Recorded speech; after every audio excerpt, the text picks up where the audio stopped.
Sijui takwa jana nini. Maana naona ho sijui kama ni mchuzi au nini. Kama mtihani tupu. Nataka nipige sahani ya chakula wewe.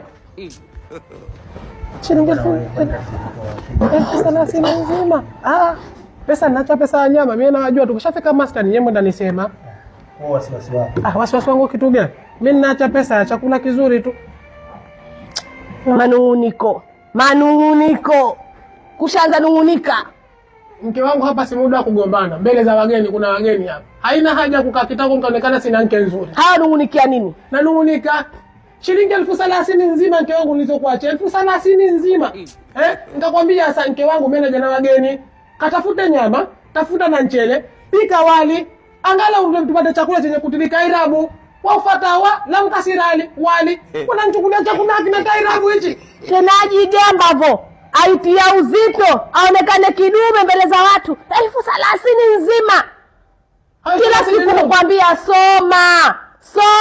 Hotaka soma. Wewe unakwambia hakitilika irabu nani? Hata kama chatilika, mimi sibi kama chatilika hakitilika. Hakitilika irabu nani? Hujua kama kuna herufi mbovu wewe? Sema kuna herufi mbovu ipi? Kuna herufi mbovu. Hilo sema ukitaka ulitie irabu, si ni kisirase? Mbe kisirambe? Sembe. Wageni karibuni. Ashindwe.